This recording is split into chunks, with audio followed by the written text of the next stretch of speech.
Thank you. Thank you for inviting me. It's good to be back in The Hague. I'm here for a couple of reasons. One, to try and explain what we did in London, because we had almost a trial run of this conference in London back in, when was it, February, Jan?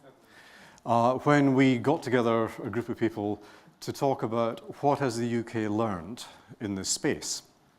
And so part of what I'm doing here is to report back on the conclusions of that mini-conference in London in what we thought might be useful messages to bring to colleagues in the Netherlands.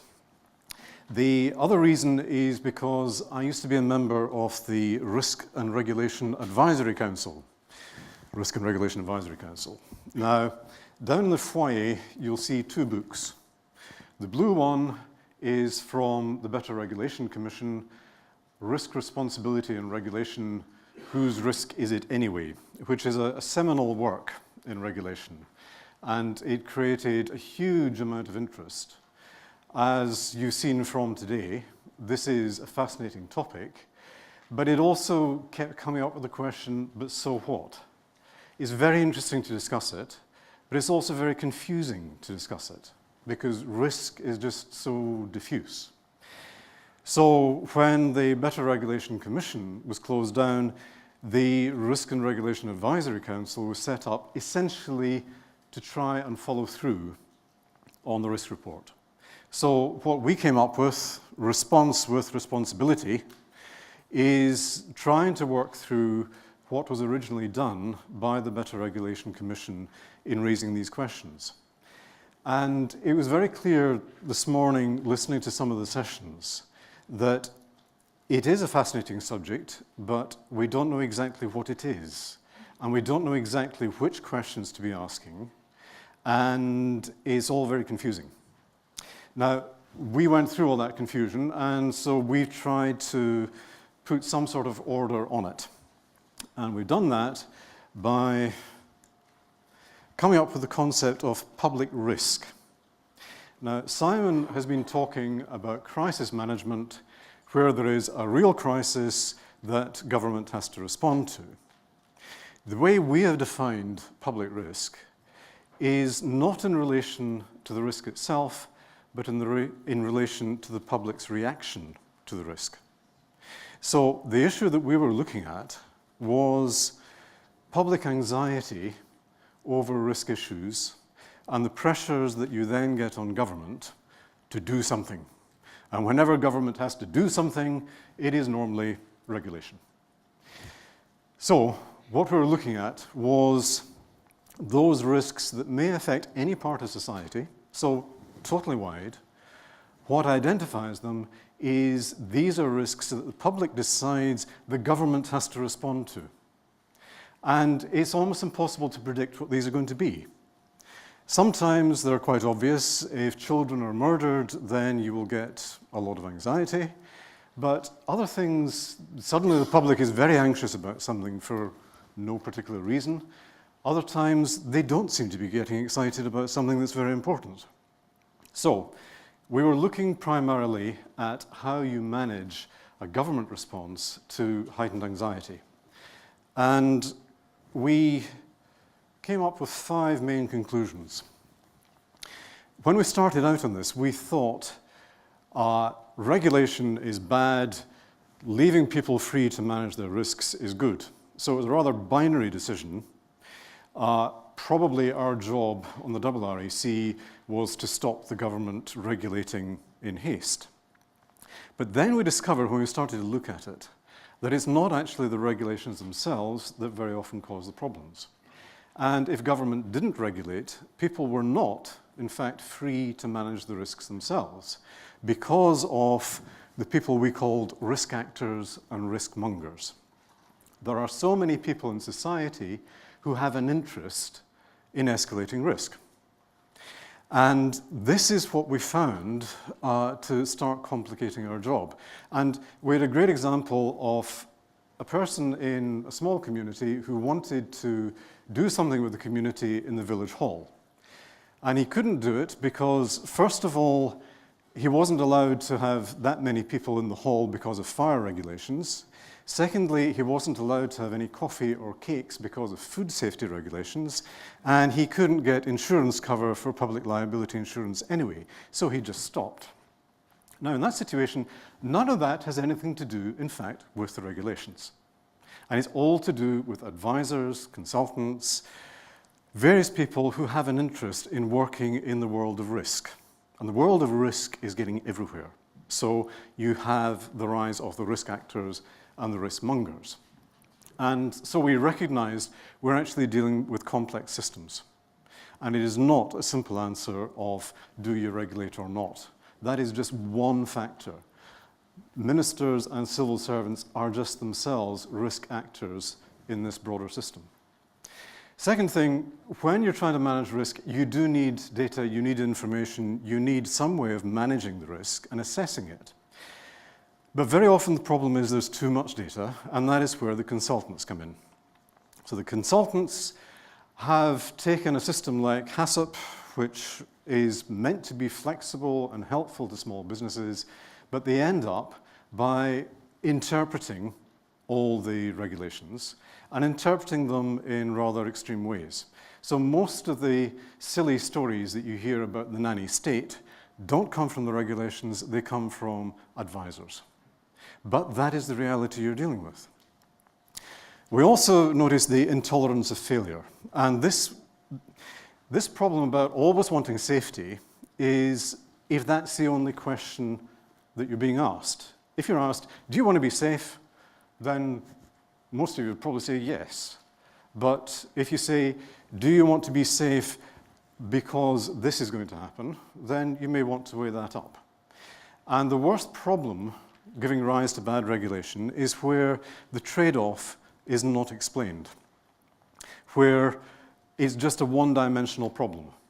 So the question is, do you think small children should be murdered?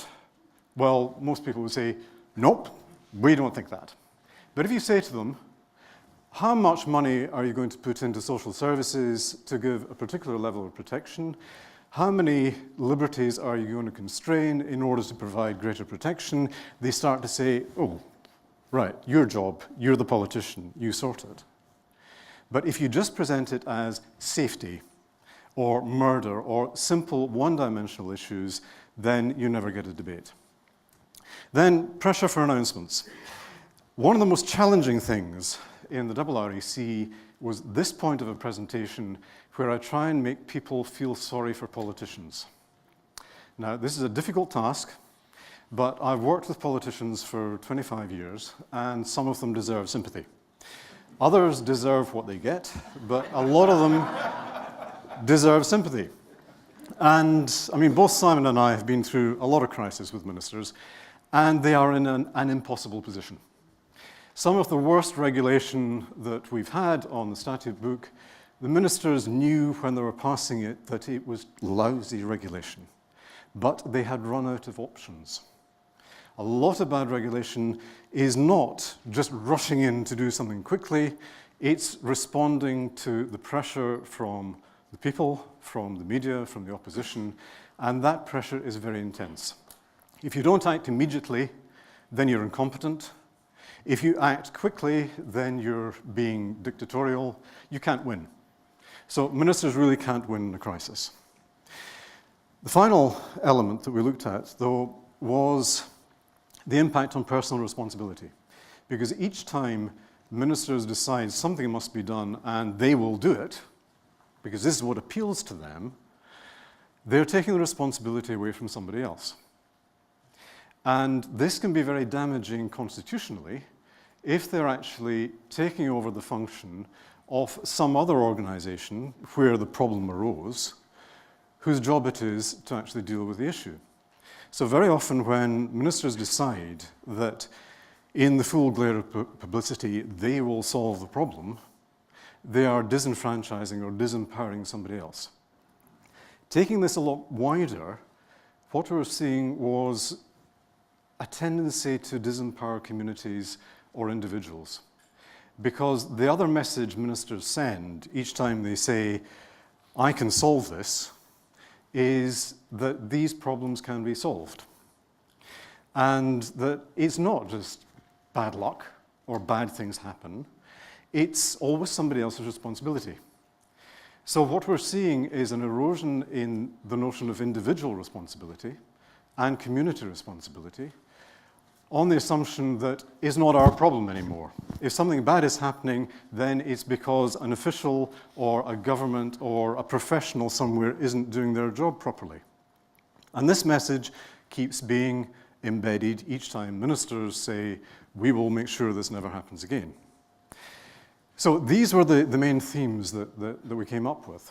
And our main tool for approaching this is the risk landscape. In looking at all the risk actors, we identified this is about complex systems. So this is a systems diagram of what we call the risk landscape.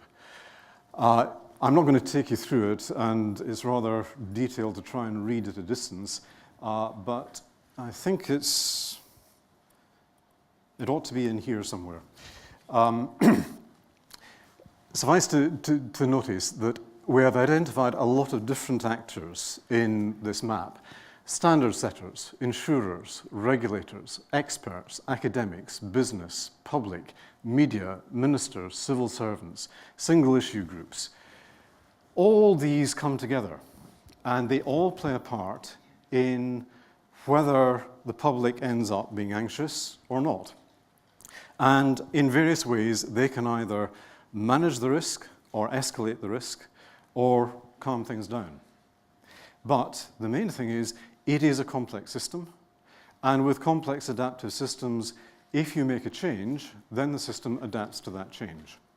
So that is why it is very difficult to regulate for these sort of matters, because your intervention will just go into that melting pot. And remember, ministers, civil servants, they are just two risk actors in this system. They are not the answer or the solution. They don't control the system. They just put another factor into the system when they come up with more regulation. Because again, that regulation needs to be interpreted, etc. So, we're taking a systems approach in trying to manage these sort of issues because it is so confusing. That is why it was so difficult to get a lot of conversations this morning, because we are dealing with complex systems with very complex interrelationships. And if you're dealing with people, then it's unpredictable. Complex systems can't be solved. You can just try and have a better complex system. So again, the idea of we will solve this, we will make sure it never happens again, is not really going to be the answer. How you manage complex adaptive systems is to probe and see how the system responds. So the last thing you want is a major bit of regulation that is going to change everything, because that just compounds all the problems and you get far more unintended consequences. It is much better to try and intervene in small ways and see how the system adapts to that change. And the good thing about that is you can be innovative. And it's great coming to The Hague to tell the Dutch to be innovative, because you are an innovative people. And a lot of the best innovations in the regulation agenda have come from the Dutch. The idea of trying to design a system based on trust rather than based on coercion or non-compliance is a wonderful idea. And first came across that in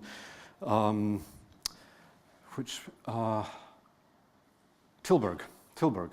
That's where they've designed a benefit system assuming that the burghers are honest and will be making honest claims. And you end up with a totally different system. So that's innovative. I remember hearing from Ira in London about the village of Sonnebroechel, where people were told something was perfectly safe, there was no problem, but they kept being uneasy about it, and eventually they were told, well, actually, it is extremely dangerous, and if you see any smoke, run, because otherwise you're going to die. And then all the anxiety vanished. They thought, well, yes, that's what we thought all along. Now, that seemed to be counterintuitive, but again, probe and see how the system responds. And that was, in a sense, taking the risk appetite. With these people, they didn't believe all the stories they were getting, and as soon as they were told the truth, although it was a difficult truth, they could deal with it. So, you can be innovative and have counterintuitive experiments. The next thing is, what really matters about regulation is the practice of regulation rather than rulemaking. But regulation tends to be written about and done by people working at the rulemaking level. But I was saying that regulation is a bit like sex. Some people enjoy reading about it or writing about it, but for most people, what matters is the quality of the experience. So regulation is like that. You can play with the rules, but what actually matters with regulation is how does it work in practice? How does it work on the ground? So very often, the problem is not that we have bad rules or even bad processes. We just are doing them in the wrong way.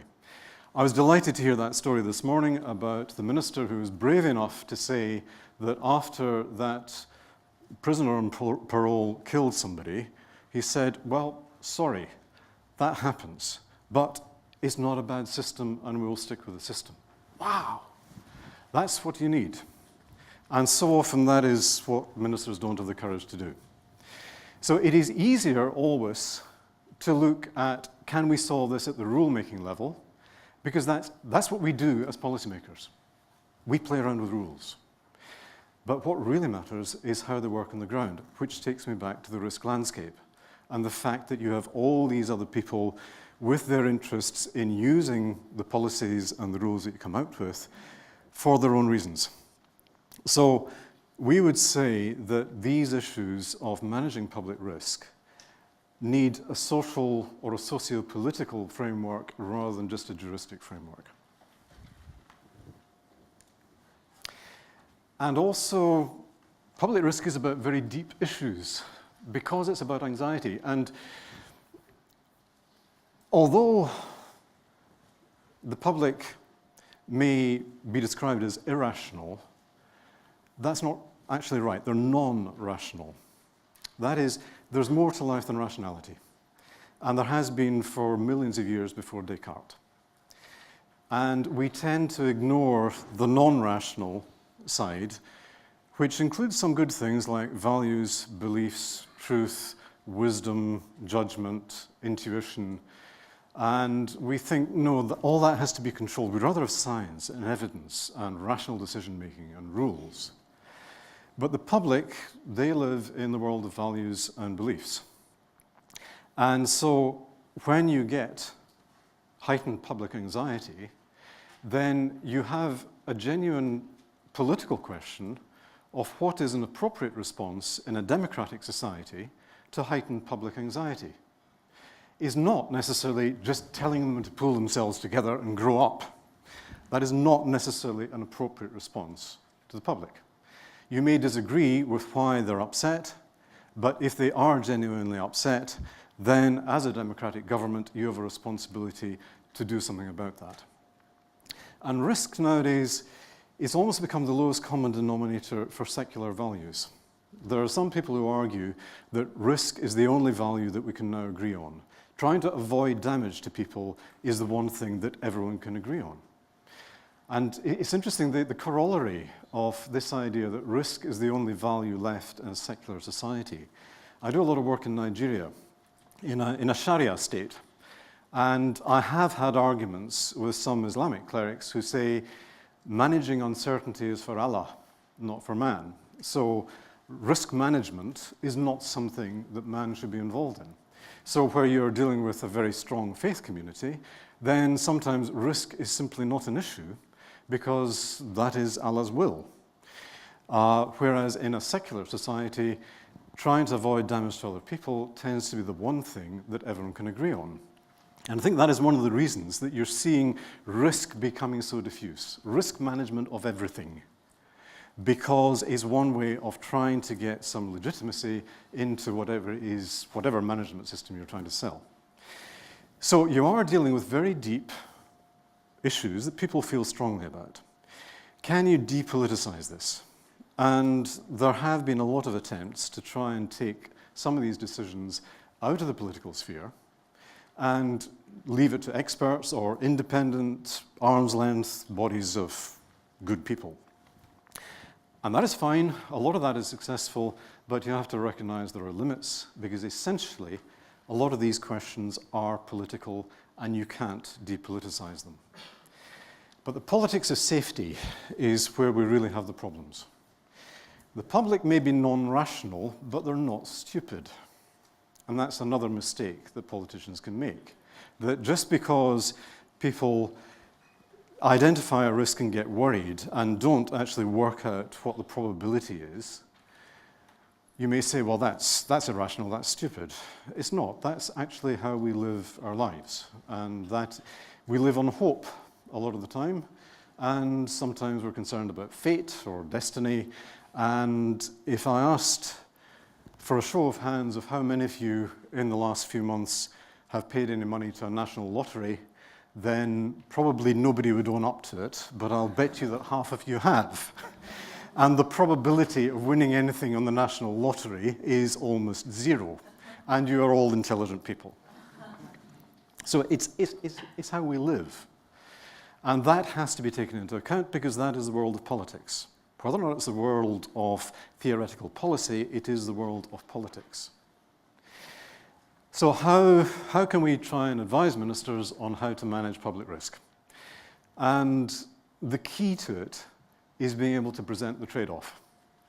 If people can see what the balance is, then you will start to solve the problem. And safety is not an absolute term. Safety is a relative term, but the politicians treat safety as an absolute term. Safety is our top priority. Safety is paramount. We will not compromise on safety.